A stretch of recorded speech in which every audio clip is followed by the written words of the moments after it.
Good evening, ladies and gentlemen, and welcome to, dare I say it, the autumn networking event. I think we can just about say we're in autumn now, having had beautiful sunshine at the weekend. Lovely to have you all back here. And tonight is a topic that's very close to my heart because I've spent quite a lot of time over the years with Dominic working on some of the issues to do, which he'll talk about in a bit. But it's a topic that's really very much in the news in terms of all the stuff around politics and fake news and what's happening with the media institutions and big arguments about the BBC. So the media, the internet, what is going on with it? Why? What are the challenges? And Dominic and I have known each other quite a few years, and we've worked together previously. And we had a conversation and said this is a topic that we are the media network, the Oxford Technology and Media, and it is time to have this conversation again. And it's from the political side it's very appropriate, but also from the business side. And so I'm not really going to say very much apart from introduce Dominic, who's got a long and distinguished career in the industry, and really what I'm hoping you'll get out tonight, and please. Do answer questions and be as sharp as you like. There are some big issues here about regulation and taxation and all these types of topics.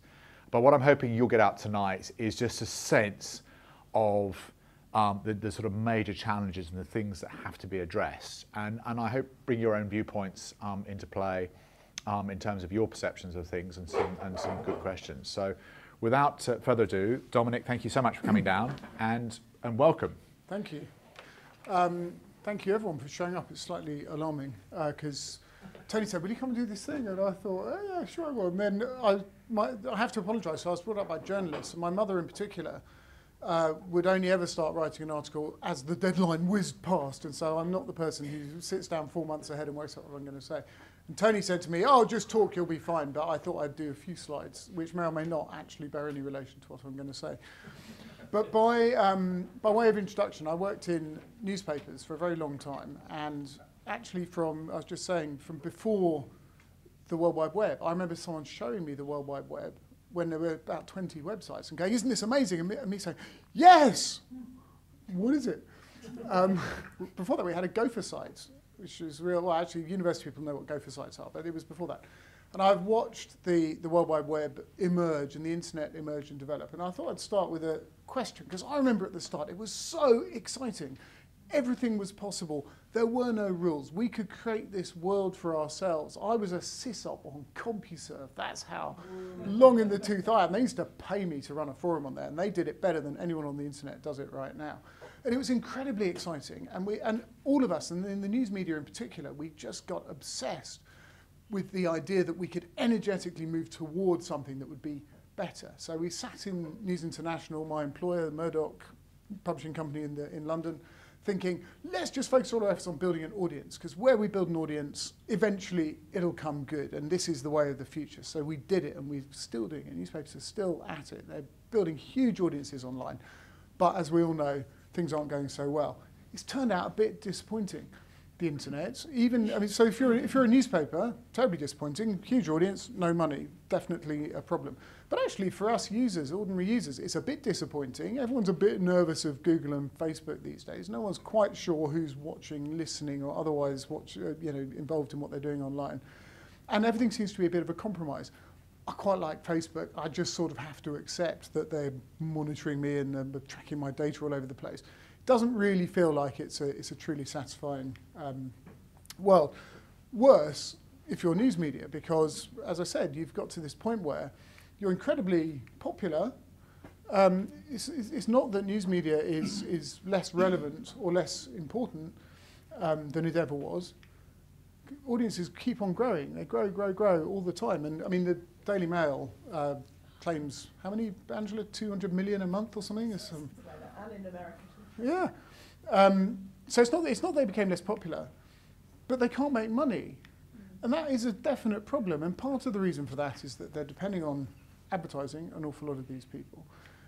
But the internet has broken the business model of news, and in fact of increasingly lots and lots of media. And I talk about news a lot because that's my experience. I spent a long time in newspapers, but actually an awful lot of what I'm talking about extends beyond news into the media more broadly. And for me, this diagnoses a problem that is a big problem for society, and it does feed into these things like fake news, what's happening in politics, and the internet needs to work better to serve the interests of all of us.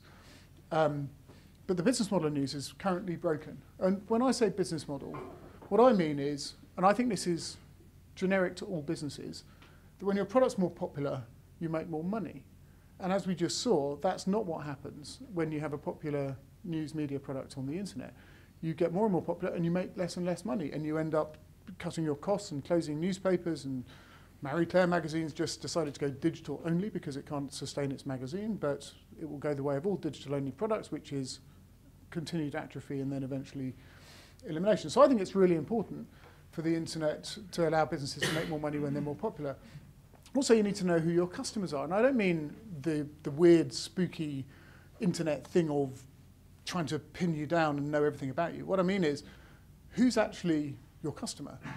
If you're a newspaper, it's an advertiser who's your customer, and they're not even your customer, they're Google's customer who's sort of selling them on to you. And that's strange because it means that although you know as a sort of organism, this news organization, who you want to be for, which is the reader or the viewer or the listener, actually you're having to constantly compromise what you do for them in order to deliver the data which delivers the little trickle of advertising money. So you end up producing a product that's not really very satisfying. It's quite important to know who your customer is. And I hear it a lot still in newspapers. They say, we're going to take our customers and we're going to get better at managing data. And somehow we're going to turn data into money. That's the sort of wish, and has been for the last 20 years. But weirdly, and you'll know this is true if you've ever tried to pay for a cup of coffee using data, it's not quite as easy as just getting a lot of it and magically money falling out of the sky. But it also means what you're doing is you're exploiting the person you want to be your customer, and you're trying to sell them to somebody else. And that's a shame, because it's much easier if you're dedicated and passionate about a product to know who it's for and to put all your effort into pleasing them. And obviously, in order to connect money to popularity to revenue, you have to have some control over pricing and product. And that's another thing the internet, in my view, has broken. I think it's broken all of these. I don't think it's really possible right now, if you're a free news product, to connect popularity to money. I don't think you can ever really be sure who your customer is, and you definitely don't have control over pricing when it's advertising. It's a big problem. This is the problem that I have focused on for quite a long time. I worked at News International for 20 years, and I spent the last 5 or 6 of them thinking about this difficulty, because no answer presented itself, and still no answer presents itself.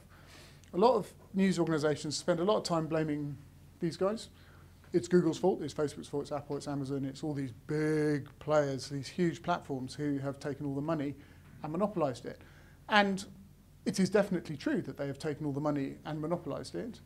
And it's definitely true that's a problem. But when we spend our time blaming them and saying it is their fault, we are not paying attention to actually the people who have relentlessly spent years and years and years wishfully hoping that somehow this problem will solve itself, and taking comfort. It's self-comforting to say it's all their fault. It's not to say that they are not responsible for what's happened, but it is absolutely to say that if you just sit there and wait for salvation, it won't come. And we've now reached the point with news where finally everybody believes that. So we in the news industry and in other parts of the media need to think hard about ourselves. It's easier than ever to find and consume products. That ought to lead to a bigger and bigger opportunity. But the mechanisms which always existed to allow the popularity to turn into money have been broken by the internet. So the finding and consuming of content, come back to that word, has got easier and easier. The making of money has got harder and harder and harder. And the people who are suffering from that are the news media and the media more broadly, and the consumers. Consumers are putting up with products they can't trust, which aren't very satisfying, which are tracking them all over the place. News media is having to try to survive on thin rations because their ability to make money is being compromised more and more and more. And obviously, big beasts of the internet have taken advantage of it because they can.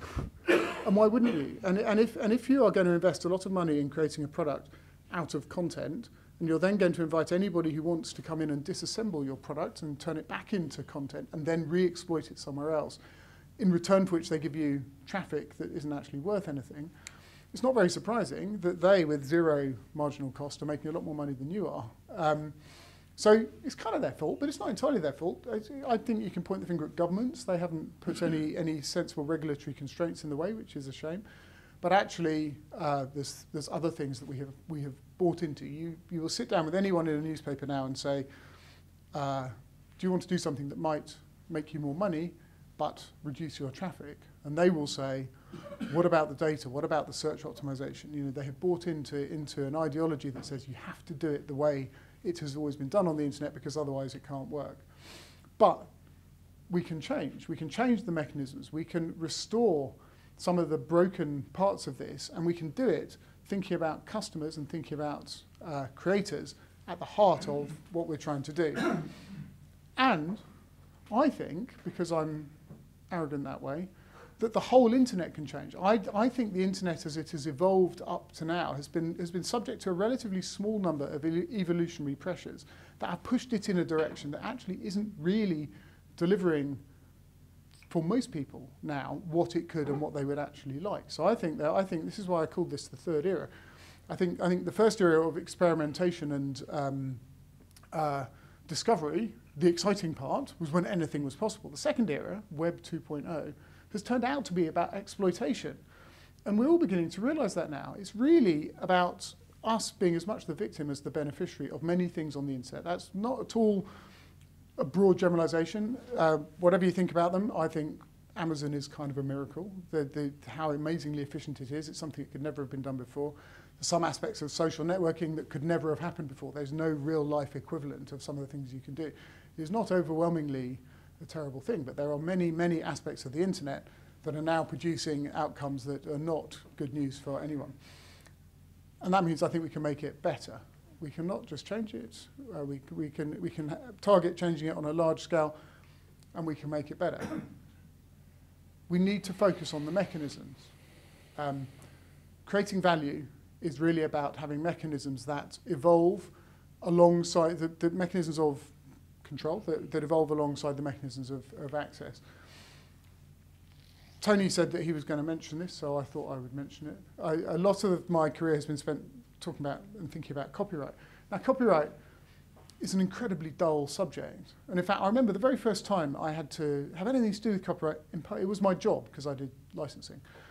But I remember Angela took me to a European conference where the Europeans were talking about copyright. And Angela, if you don't know her, runs by far the most effective trade association for news media in Europe. And copyright was on the agenda. And I don't think it was something you'd ever actually had to address before. Because it was one of those things that was like a spark plug in the engine. You know, it only mattered when it stopped working, and it had begun to look like it was going to stop working. And the ISPs, who at that point were the big beasts of the internet, were saying, if we have to get permission for every time we copy something, it will break everything. It's not possible. It's technically not feasible. We will be liable for bazillions of pounds of all sorts of terrible liabilities. And Mr. Government Minister, if you allow copyright to stay in place, you will lose to the Americans when it comes to success on the internet. And so in Europe and in America and in various other places, they passed laws that essentially eliminated copyright, I would be as bold as to say, for internet companies.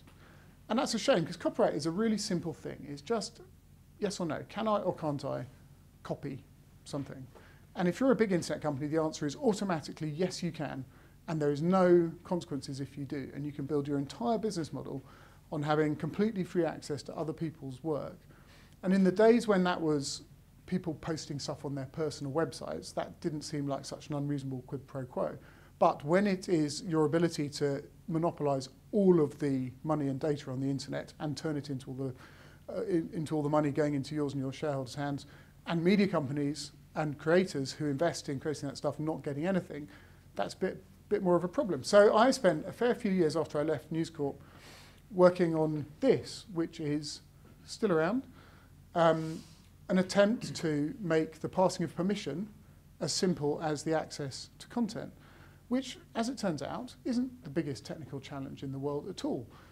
Computers are really good at talking to each other and negotiating things. We were just having a conversation about modems. Back in the day, you would phone up, your modem would phone up someone else's modem, and they would have a conversation that we all heard in squeaks and blurts, and they would agree with each other how they were going to talk to each other, and lo and behold, they would talk, sometimes fast, sometimes slow, depending on how good the line was. But it was quite impressive. Every time you go to a web page, there's an unbelievably sophisticated negotiation going on between your computer, the computers on the internet that tell you where that web page is, and then the actual server that is on it.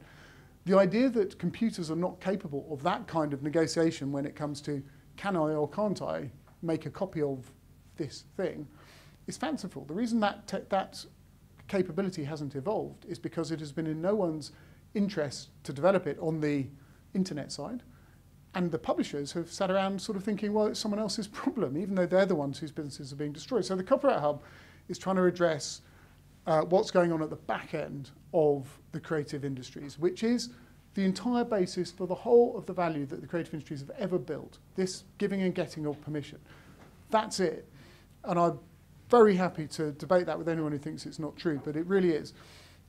So we've started, and it's now been passed on, the process of trying to build and create in an open source way the basic technology, the kind of domain name system of copyright. But there is a bigger issue, and it's the issue that is now the one that obsesses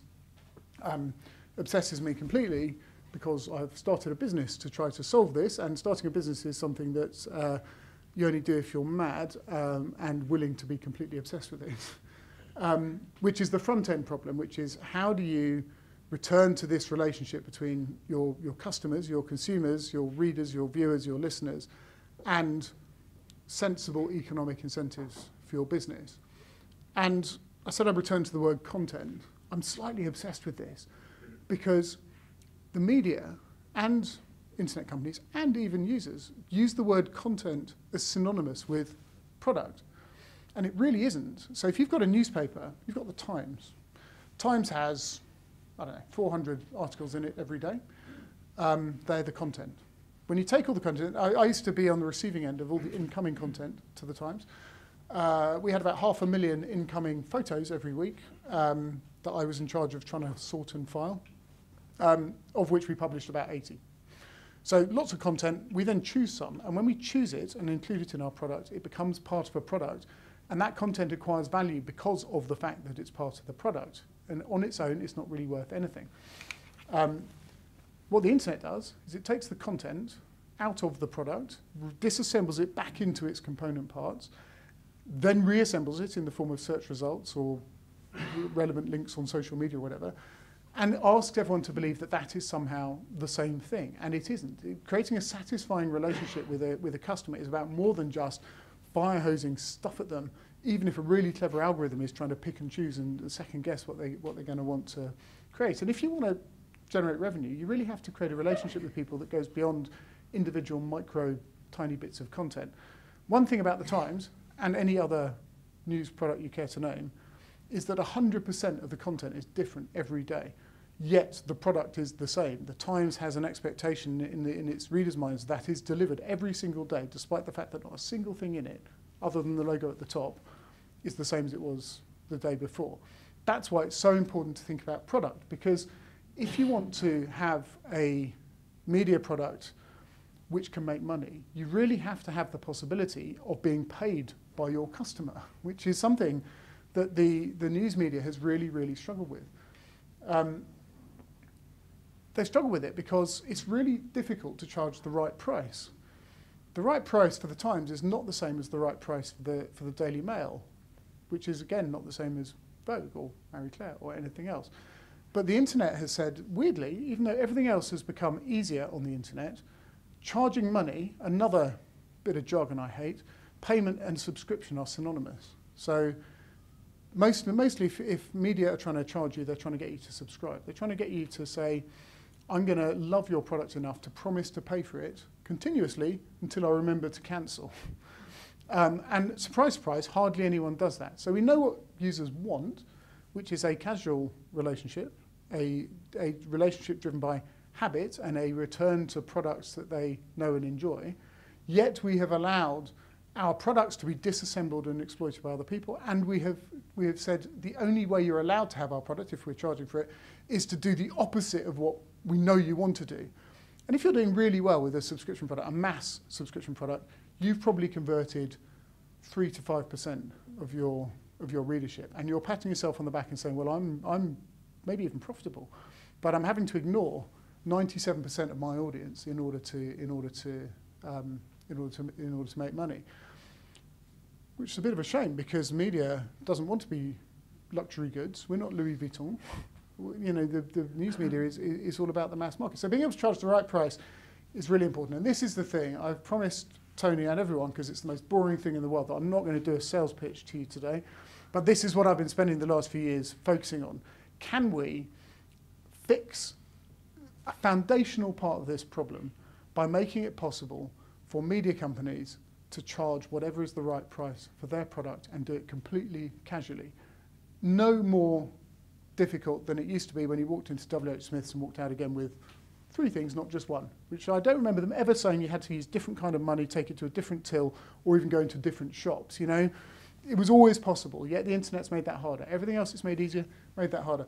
So the thing I've built, which not only solves that problem, but a whole load of other problems in the market, which I will only talk about if someone generously asks me a question and gives me an excuse, is that. So this is as much sales pitch as you're going to get. But the idea of this is that this follows you around from website to website, from media product to media product.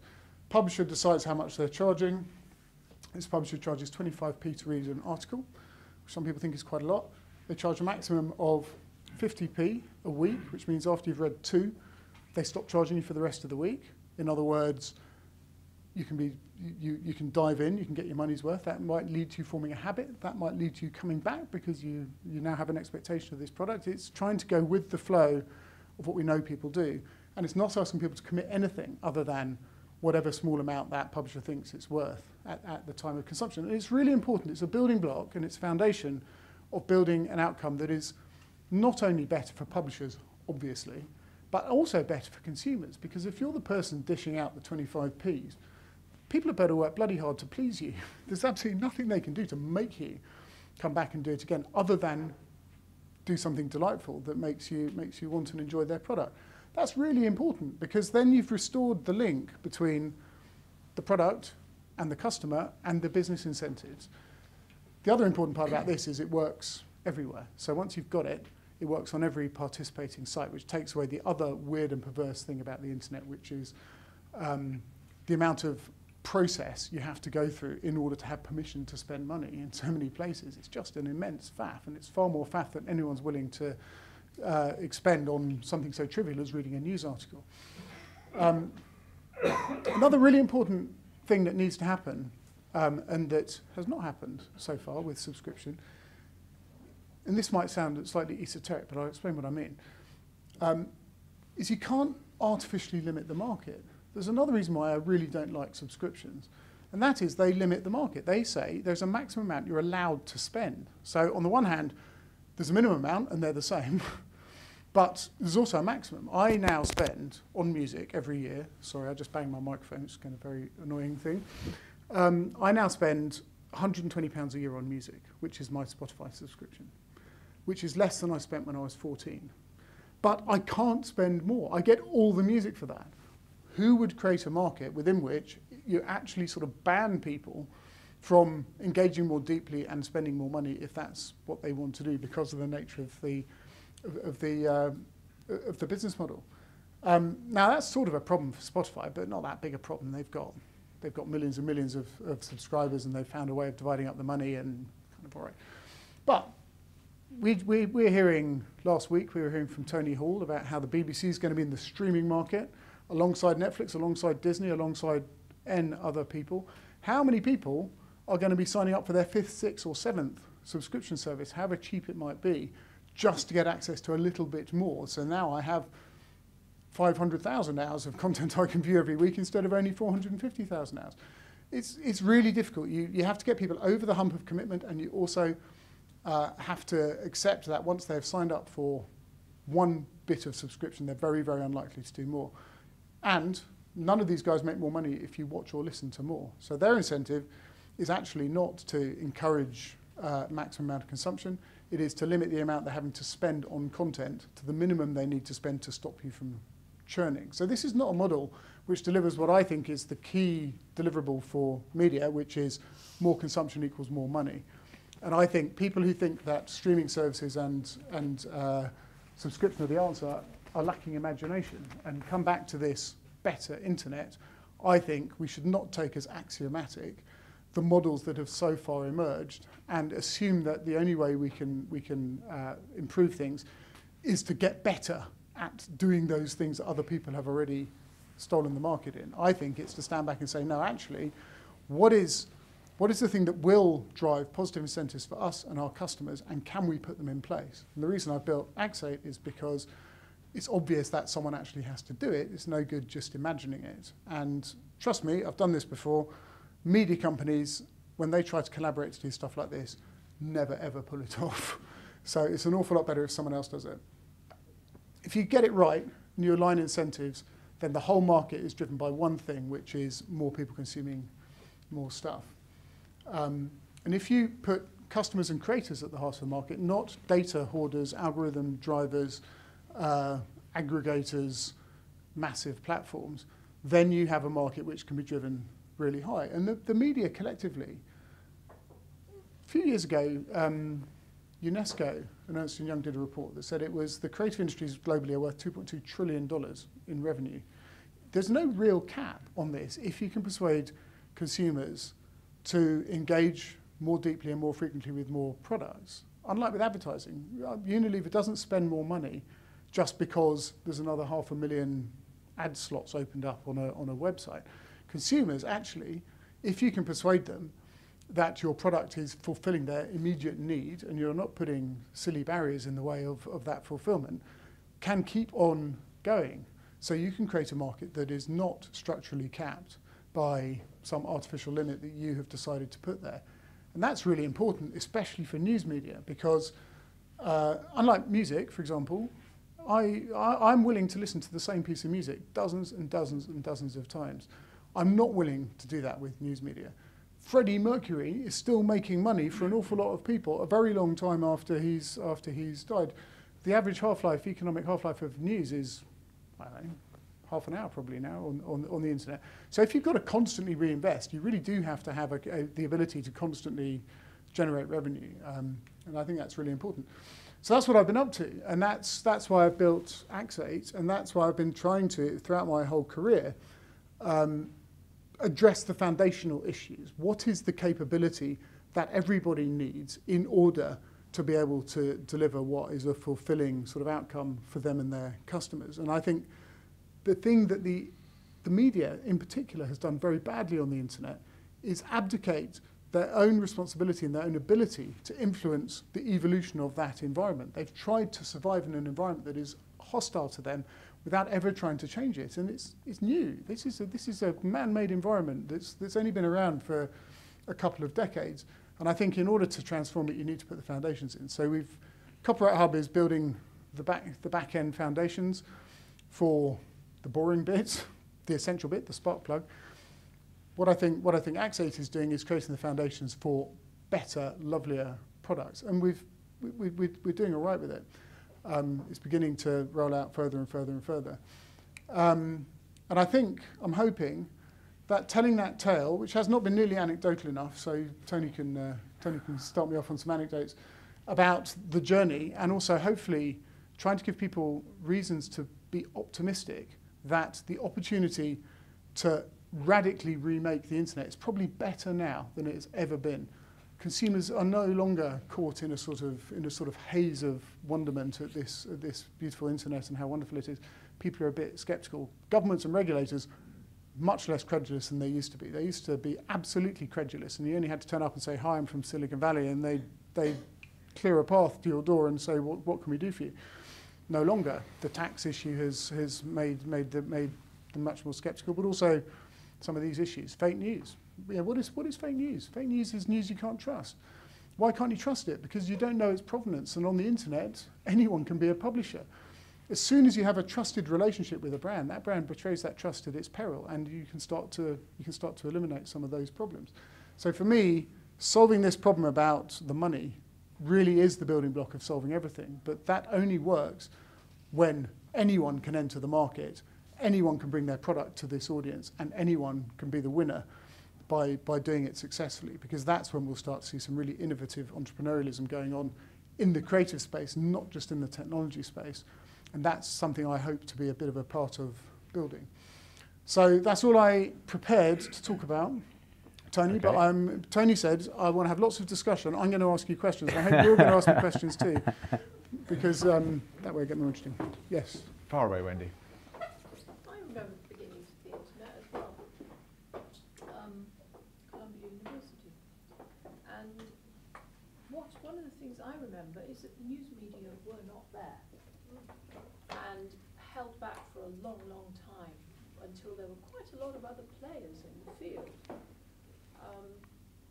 You know, it's right up there with Encyclopedia Britannica going, oh no, you know, this internet stuff, it's never going to affect us. People are always going to want encyclopedias. Yeah. And I think the news media did it to themselves a bit. I do too. Well, I think they did two things to themselves. The first one was they were a bit slow, but also what they didn't do. A bit, you know. Well, I mean, the Times was up there in the early 90s. Yeah. And they were, at the time, I remember I used to argue with contributors about this. They'd phone me up and they'd say, you're now giving the Times to 40 million more people, so I want you to pay me more when you publish my photograph. And 40 million, by the way, was the global internet, right? And I would chuckle and I'd say, do you want me to check how many extra people actually saw your photo? And we could look in the logs. So they were quite early in the sense of coming quite early when a mass audience starts to emerge. They were quite slow. I remember how long those photos took to load as well. It was painful. Painful, yeah, absolutely. But and they were tiny as well. They waited for an audience, and some of them went early. The Daily Mail went about 10 years after the Times. The Sun didn't bother. The Sun readers are not early adopters. So yes, they were quite slow. But the other thing they didn't do was stop when it was obvious that it wasn't working. True. So I was in the music business in the 80s. Yeah. And I think the music business is like the canary in the gold mine. They got hit first by Napster. Immediately, they got hacked up. So I think the music business got about 10 years ahead of the media. To your point, they were too slow. The music business was too slow, and the media too slow. But now the music business is turning around the corner because you've got new forms of distribution, new forms of protection, like Spotify, as you said there, iTunes. And so they're turning the corner. So I think this is just a transitional problem you've got at the moment, where you're down the valley of death, and there haven't been enough people working out how to make it work for them. So in time, it will recover. I totally agree. And you've got 3 or 4 examples on there. The interesting thing is that they give access to the real world. So the music biz, for example, you lost money in gigs, you made money on records. It's completely opposite now. You make money on events. And because the internet's driven the awareness and authenticity of it, Amazon's the same. It's technology, access to real things. Netflix, access to real films. So I think, you know, those are the wormholes into the real world that create the value. I'm really optimistic that that there's a real opportunity to transform this, driven by totally sensible, rational outcomes, which is delighting people. I think, this is a controversial view, but I think the music industry has way more potential than it has yet fulfilled on the internet. One of the glorious and wonderful things about doing the Copyright Hub was the music industry was one of my big stakeholders when I did the Copyright Hub, which is fantastic. They invited me to all their events, by far the best events of any media company, really great. And they were buoyant because they've sort of bounced off the bottom, but they haven't bounced up anywhere near as high as they were and they could be. And what I worry about is that how do they get me to spend more than £120 a year? I think they can evolve past Spotify and past streaming. And if there's one thing I worry about, it's that everyone now thinks, and we see it with the TV industry and with people like Tony Hall saying we're somehow going to beat Netflix. No one is standing back and saying, yes, is this the best way? Spotify is of its moment. It was competing with Napster. Everything was free. Everything was pirate. Nobody was paying for anything online. User propensity to pay was incredibly low, much, much lower than it is now. And so Spotify seemed like the sort of the no-brainer deal. Who could not resist? Who could resist all the music in the world for the cost of one CD a month? Fantastic when you're going from nothing to something. Not so great when you're trying to go from something to 10 times something. So I think rapid evolution and continued evolution is needed. Big platforms whose interests do not align with their suppliers are dangerous. And Spotify and its suppliers are not aligned. Yeah. Dominic, thank you for that. I'm just trying to draw a link between a couple of things you were saying and what you're doing with Axate looks great. It's a finance, it's a way to generate money from it. You also talked a lot about the product and about how important the product is. I get what you're doing, but how does it looks like you're putting it over an existing product. Right. What's the new product? So this is the chicken and egg question. So just to repeat the question is that what is the new product that goes with the new monetary system? With the new medium that is the internet. With the new medium that is the internet. So a couple of weeks ago, we launched Axate with the first newspaper title in the Reach company, which is what used to be called Trinity Mirror, which is the biggest newspaper company by miles in this country now, nationals and regionals. And they were taking a regional newspaper product that was previously free and have started charging for it. And that's quite a hard thing to do. You can't just put a price sticker on something and say, look, more valuable. But you've got to start somewhere. And they have started. And what they have started to do is look at what the users are doing and responding to. And in their very, very sort of gentle, low-scale way, trying to put more resource into those things and a little bit less into things that aren't really generating value. And it's beginning that sort of evolutionary process. Another group that did it a bit before Reach, they were a bit nervous and they put the payment onto their nostalgia stuff. Here's the village 35 years ago. And they then added it to their local council coverage. And so they got this little spike in sign-ups because it turns out if you live locally to somewhere, you really want the local council coverage and you really want the journalist to show up at the council and actually report stuff. And so the evolutionary ball starts to roll quite slowly. The other people we're launching with are people who, and I'm pause only because I need to not betray any NDA conversations, people who are currently charging subscriptions but are missing the other 97%. And so they already have a product people want to pay for, but not enough to promise to pay every single month. So they have a different and easier, in a way, proposition, which is, here's this thing that you've previously been locked out from. We're now lowering the barrier massively, and you can come in and effectively pay as you go. Their caution is that they don't want to cannibalize their subscription success. But you're coming at it from both ends. We have yet more who are taking print products that they've never put online and putting them online and saying, you used to have to buy the magazine, now you can read it online. The really interesting moment will come when we start to see digital media products, for want of a better word, that don't resemble some previous generation. Most of them are still basically print products on a screen. The economic incentive for rapid evolution hasn't really existed. I think we'll start to see it. I think we'll start to see entrepreneurs coming in. I think if the Times delivered 1 million wallet holders, he said optimistically, you'd see an awful lot of clever entrepreneurs thinking there's 1 million people out there with money they can spend on my products if I can launch it and attract their attention to it, which takes nothing away from the Times, by the way, because there's no upper limit on what people can spend. I think I'm going to have a go at reaching them with something new. I don't think we're very far away from that because I think the creative energy and entrepreneurialism seeps out literally of every single journalist. When I sit down with editors of regional newspapers, usually, by the end of the meeting, they've started to come up with ideas. We could do this, we could do that. Ooh, imagine if, that's what creative people do. So I think we'll start to see rapid evolution. That'll be one of the first signs that this is really gaining traction. The analogy here for me, I like this very much. The analogy here for me is that the response of newspapers to people not buying newspapers is they've said, right, buy a season ticket. Right. And now what you've done is create an Oyster card. Right, exactly. For newspapers. But the problem is that the industry has, it seems to me anyway, responded to the pressure by writing more and more extreme and, in many cases, ridiculous headlines, but essentially gone down a very populist route from an editorial standpoint. Yeah. And we really, it used to be that you would see variations on the same story if you bought 7 newspapers, and now you see entirely different stories presented orthogonally to each other. What is this going to help to solve that problem? Are we going to get to the point where, unless you're paying for your news, it's crap?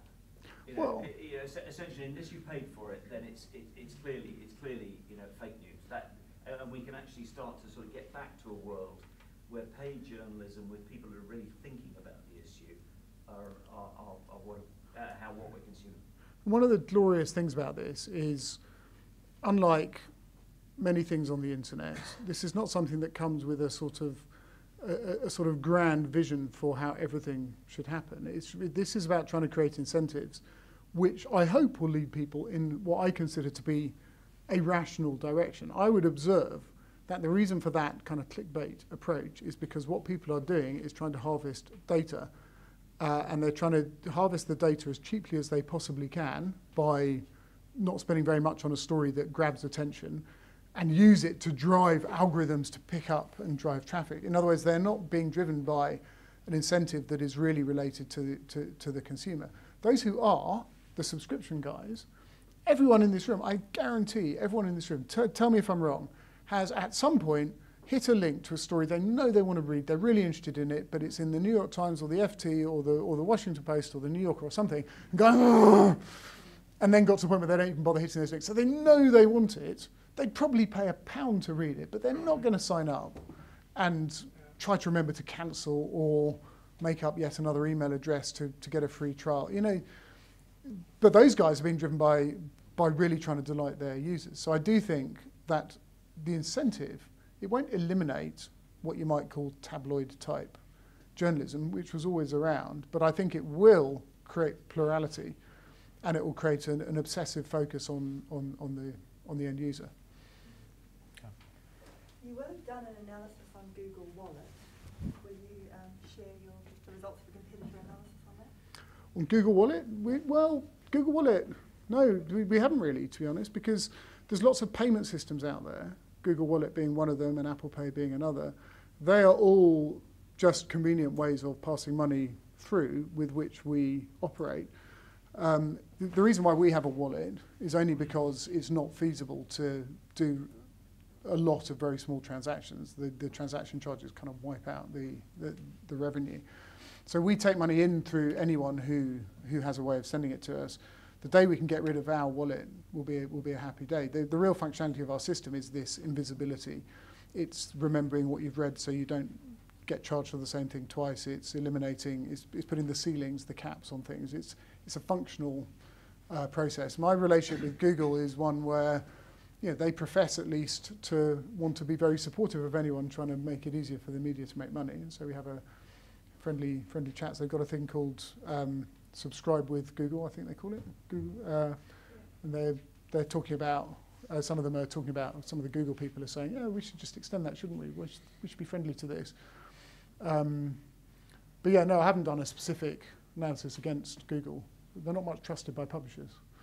So could you actually be the publisher? Could we? Could you publish Andrew Neil, for example, and people pay 25p to read his article? I don't want to be a publisher. No, but you could. I don't want to because the second I am, there's no level playing field anymore. I'm gaming everything. I really don't want to be. I just want to collect my. Andrew Neil could have his own website. Andrew Neil could, yes. You could have your Sure. on his website. You have your pop star journalists. Well, I've had That really kills off the medium. Well, might do. Who knows? That's part of evolution. When I was at News International, I can remember several occasions on which individual journalists or sometimes cartoonists would make ridiculous demands, and then in a huff go off and say, well, I'm just going to set up on my own then because I've got this huge audience and people love me. And it turned out that disconnected from the sort of parent brand, it wasn't quite as easy as they thought. But I have had someone suggest to me that I should make this a WordPress plugin so that anyone on WordPress.com could do it. And I don't want to do that either, because I do want people to have a sense that when they use this, they can trust that the person who is selling them something is at least fulfilling a basic promise to them, which is, I stand behind my work and you can at least identify who I am. So I don't want this to be the internet-style Wild West auto sign-up thing that then becomes gamed. And I definitely don't want to become a publisher, because for me, the hubristic belief by all sort of Silicon Valley companies that if they can do one thing, they can do everything, and they can own everything, and they can control everything, and that they will always make good decisions has been proven to be completely wrong. I think if I can take a few % of everyone else's business, I'm doing pretty nicely, thank you, and I really don't want to try to stretch beyond it. Go ahead, Kai. Go on, Tony, you can... No, go ahead, in the middle there, sorry. How do you stop it being gamed? Who will you take, I don't want to say product, content, whatever, who are you going to take stuff from? Well, for the minute it's easy, because it's all people I know. They're all media companies, so I don't really have that dilemma. There's a couple of sort of inbuilt factors that make it hard to game. But also, at some point, we will have to formalise what is the promise we expect publishers to make to consumers in order to be part of this. And I think the promise consists... I think there's two things that really matter. One is you're identifiable and you do your best to act within whatever law you are subject to. And if someone's got a complaint, they can complain to you. In other words, you can't be just a face... that old New Yorker cartoon on the internet, no one knows you're a dog. You can't be a dog on this one. You have to actually be a human with an address. But secondly, also, because of the way this works, you get paid by me after people consume your content. So if you are gaming this in order to try to con people into spending money, you will not get paid out by me because you will have broken my contract. So there is no simple automatic way of making the money flow in your direction through clever gaming. The money gets paid to me, I keep it in the wallet, I look at what users are doing, I add up how much I owe the Times, how much I owe whoever, and at the end of the month they send me an invoice and I pay them. So it'd be quite hard to game this in a fraudulent way. So it is a conduit for existing news channels? It's conduit at the moment, obviously, because we're early, we want to work with existing brands that have brand recognition and an audience, because you need audience to bring other publishers, you need other publishers to bring more audience, that's how you get that ball rolling. I've already been approached by startups and people who are speculating that they could start something up to take advantage of this. That, to me, is when it really gets exciting. That's when, the day someone rocks up who gives an existing news brand a real scary moment that they're actually doing better, that's what innovation ought to do. It ought to make people really scared enough to either copy that idea, try and buy the person who's had it, or sometimes people will go bust because someone else is doing their job better. That, rapid evolution, I think, is the sign of success. Yeah, sorry. Yes, go ahead, Ed. Yeah. I just wanted to ask about how responsive younger generation are to this kind of model, because it seems to me that, and it's a word you've used a lot, that trust is missing, but it's particularly missing in younger people who, for the most part, have never paid for news media at all. But how do you build that trust? And if you see this as a model for building trust in one area in the news media, could it scale up into other areas? Yeah, I think this fundamentally sort of works for any digitally delivered media, games, music, TV, not physical goods. It's hard for now to really say with any confidence how young people respond to it versus others, because for the moment, most of the users there's only one product in our network that they actually can use it with, because the network's not big enough yet. We're going to have an interesting moment. Unfortunately, it will not tell us much about young people, but there's a magazine called The Cricketer that uses us. And I think I will be betraying only a very small confidence by saying that there will shortly also be another magazine called Wisdom that's using us, which has exactly the same audience. And I think what's going to happen is people are going to discover that this is portable and they can use it on both, and that's going to be a happy moment for those people because they're both charging, but it's incredibly easy. The day we launch a really big national newspaper, for example, that kind of crosses over with everybody, I think we'll start to see the sort of the links being made in the network, and gradually that network will just grow because the incentive is be in it and try to take as much money out of it as you can. To the point about young people more generally, one of the very interesting conversations I had quite early in this was with someone who said, you need to do this in Southeast Asia. It's all young people, they're all on mobiles, they're early adopters of everything. They'll love this. They've got no sort of inbuilt prejudice that says we don't like paying for things. And I would also observe young people have never paid for anything. It's not a new thing. You start reading newspapers at home traditionally. You pick up your parents' newspapers. You go to university, you have to start buying them yourself. That's why they all send you vouchers and they make it incredibly cheap, because what they want you to do is start a habit that you then carry through your life. Back to my point about things being habit-driven. So the question about how you target young people, bring them into your product journey and keep them there is an innovation challenge in itself. I'm just the enabler of that. Trust will be in the product, not in, I mean, my product up to a point, but mostly in the publisher's product. 100%. Tony, and you, and through that. Okay, so Tony first. Quick question: How does advertising play within this, or doesn't it?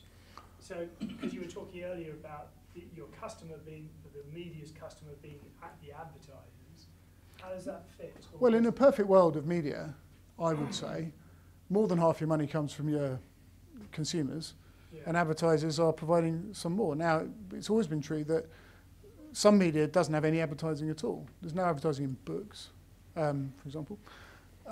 Some media is entirely advertising funded, free sheet newspapers and broadcast TV. And some have a mixture of both. My answer to that is it's really up to the publisher to create a satisfying product. I would not recommend anyone cuts themselves off from the idea of advertising or uses advertising as a punishment and says, you have to have advertising as the sort of put up with this horrible thing because that's the only way you can have my product. It's horrible that that's happened, actually, because good advertising is people actually enjoy it. Take the ads out of Vogue and you're not going to sell any more copies of it. I think it's up to the publishers to work out the right relationship between their product, the advertising, and their consumers. And again, we'll see that balance in different places depending on the product. Look, Angela's Yeah. Sorry, I'm going to go, Angela. Yeah, just stick with advertising a minute, because the next medium that's going to be disrupted massively is television. Yeah. And obviously I meet all those guys all the time in what I'm doing, but they're kind of like this, just waiting for this massive disruption to happen. And their advertising has been remarkably resilient up until now. And they're now just seeing the decline in advertising a bit. But I mean, how would you see, not the BBC, because they have the license for a bit, but for the free-to-air channels that are reliant on advertising, how would you see that evolving? Well, having just stated you should not use advertising as a punishment, I think in my very rare experiences of using catch-up services on ITV and Channel 4, advertising absolutely is a punishment in those services because you can't skip it. I actually pay ITV, so I to avoid it, right. You can't skip it, and because they target it, you tend to see the same ad over and over again, often at weird times when it doesn't really fit into the programme. So I think payment as an alternative to advertising works for that because it interrupts and it forces you to stop enjoying something for a while in order to put up with this stupid ad. So, advertising in some contexts works better than others. I think the mistake the TV industry is making is it's rushing towards streaming. We'd better have the third, fourth, fifth place streaming service, imagining firstly that they can succeed, and second, and by the way, the success in streaming is absolutely it's a money spending contest. Netflix still spends something like double its revenue on content, which does not look like a healthy business plan to anyone who's ever written a business plan. And they've got hundreds of millions of subscribers, so they've really got to massively increase their subscription base just to break even, or reduce their content spend. I think the mistake they're making is they're saying we need payment, so let's get down off the shelf the thing that has kind of worked for these mega multi-billion-dollar invested Silicon Valley businesses and somehow play for fourth place and hope that that's going to sustain us. I think that's a massive mistake. I think they should be saying, no, we're going to go for a different relationship with our consumers and a more innovative one. If for example, you could use the ITV player and you could drop 20p from your Axate wallet to watch Coronation Street all the way through without any ads. And maybe if you get to £1, have unlimited ITV for that day. Fantastic. One of the things that ITV would definitely be doing if they were not mad, which they're not, would be trying to do deals with people like The Sun and the TV listings mags, because they can drive consumption directly from their product into ITV's product. They can both make money doing that. So to the point about product evolution and product innovation, I suspect we might start to see those sorts of things happening, which are just making the journey and the pathway that users take one that follows that user's desire, even when it crosses different media brands.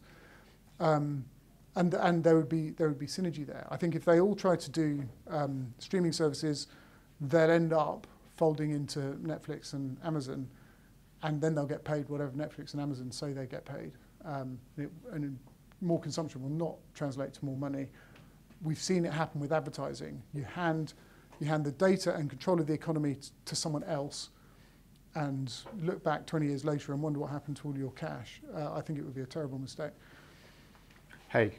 Yes. Are you looking to deliver any of your product via audio? Or Yes. No, we are talking to some podcast distributors, which will be the first stop for audio, which often is, I mean, that is really how the radio industry is evolving now. And it makes a lot of sense. And you know, there's a lot of very, very good podcasts now that are being produced in a kind of cottage industry way, and unlocking a revenue source and a pathway for users to move between them would be really interesting. Obviously, you've got big players like Apple sitting there controlling a lot of distribution, which makes that complex. But one of the very first calls I got when I launched Axate was from a record label, and I was not expecting that, because streaming kind of answers for everything in music. But what they were saying was they have fans, and if they can get fans to pay them 10p to stream a track, and maybe if it's streamed 10 times, they can download the track, you know, you bought it, their fans will go for that, particularly if it's available early. And a 10p payment for a track is, I don't know how many thousand Spotify plays, but it's loads. And because they're fans, they'll like the idea their money is going in the direction of the people they're fans of. So they saw an interesting niche application for this. It wasn't going to transform their business, but it was definitely something interesting. And that's one of the reasons why I think this will work. It's because every time I talk to anyone, they come up with an interesting idea that I hadn't thought of. And I think, oh, yeah, you should do that. And they can do that. Building the network's the thing. The first publisher was the hardest. The next 3 were the hardest as well. We're now up to 20. We've just launched in the States. You know, I think that ball will start to roll quicker and quicker because the incentives are aligned. I think that's the key to success. Annabelle, did you have a question? No. Okay. A couple more, and then we'll wrap up. Any more? Are you worried about new competitors like PayPal deciding to do this? I mean, not really, to be honest. I mean, what PayPal want to do is push money around, and if you want to load up your wallet using PayPal, you can already. I think I'm complementary to PayPal's core business. I don't think I've noticed PayPal trying to get into competing with their customers particularly. I mean, look, in the end, stand back, looked at it from the point of view of the media industry, more people innovating ways of making money is a good thing. Look at it from my point of view. Obviously, I've got the best product, and anyone who thinks different is an idiot. And I've built something that I think, well, actually, there's a serious point to this, which is one thing that is true about the internet is it tends to produce network effects. It tends to produce incentives that mean lots of people doing the same thing and sort of balkanizing the experience for providers doesn't really work. So you do tend to come out with one big winner or two in any given sector. And one way of diagnosing the problem of the media is to say those big winners have not had aligned interests. So I've tried to set this up, not just because I'm nice, but because I think I can make more money that way as well. That the media, the producers of the product, always are going to have the economic whip hand because they are the only ones who can get customers to part with more money. And I think if you are going to have one big winner, you need to have a big winner whose interests are aligned with its suppliers, or else it's going to die. It's going to be short term. You know, we'll see what happens with streaming. So sure, people could come in. So far, nobody's done anything as complete as launched and as sort of user-friendly as what I've done, but it's still really, really early days. And I'm just very happy that I'm there with a product at the time when the problem has reached its peak. And I'm not at the stage of thinking, wouldn't this be a good idea? Because as Tony said earlier, well, I said it earlier, but you were alluding to the point, overnight success takes a really long time. And it takes a couple of years to get to, well, for me anyway, to get to this point. Producing a product that looks simple is unbelievably hard. And doing one where the feedback generally is, oh, I get this, I understand it, unbelievable. So I'm hoping a few more big players coming on board, and there's a bunch in the pipeline I'm not allowed to talk about. We'll start to see this roll, and people will start to be familiar with it. Would you be able to explore a little bit more around your experience on customer relationships, to your earlier point about products and customers, that being central, right? It's critical that you understand your customers and you are basically designing and serving and distributing products that meet those needs. And I think with the internet, historically as well, and certainly today, the disintermediation around the distribution has resulted in many of the media brands, I would argue, to lose that strength of customer relationships. So you basically have diluted your ability to control how the customers feel about your product. So with a product like this, where you are able to allow a bouquet of consumption to happen in I suppose in a fragmented way, so you're allowing the customers to consume something, but not necessarily building the relationship with FT or The Guardian or New York Times, whoever it is who's got strong paywalls, but also have strong relationships, loyal customers. I was wondering what your view around that is. Well, I think the principal relationship people enter into here is between as end user and publisher, not really with me. I'm the enabler. And when they recognize my brand from one site to another, they recognize this commonality to that. But I'm not encouraging anybody. I'm not an aggregator. I don't pool people's content in one place and say, look, here's an FT article next to a Guardian article. If you go to the FT, pay them 75p to read an article, say, and they say for £1.50 you can have unlimited access for the day, what their hope and mine would be you decide to get your money's worth, go and spend a lot more time with the FT, and then decide that because there's no commitment involved, you're going to make that a regular habit. You might even end up spending more than you would as a subscriber because you're never making a big promise in advance. You're being driven by spontaneity. So I think it's very important that publishers stay focused on the fact that this is primarily their relationship with the consumer that matters. They've got this weird phrase they use, which is owning the customer. Who owns the customer? It's like, I'm a customer, no one owns me, I own myself, thank you very much.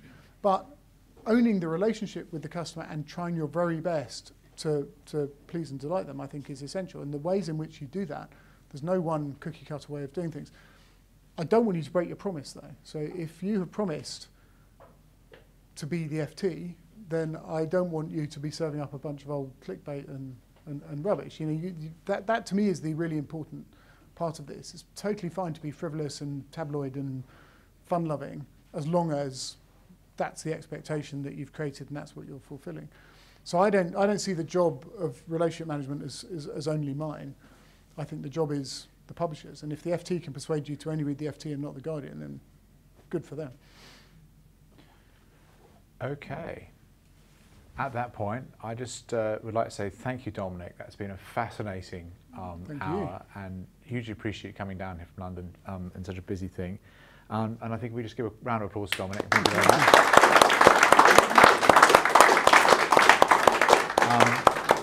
I'd also just like to thank Grant Thornton and FreeCell LP, who very kindly sponsor the network and allow us to hold these wonderful events 6 times a year. We're going to carry on upstairs, have a glass of wine and some nibbles. I hope you'll all stay and join us. And Dominic, we'll take further questions on that. I thought it was a very light way to finish. I was going to go into the whole regulation thing, but I think that's part of that for the evening. Regulation.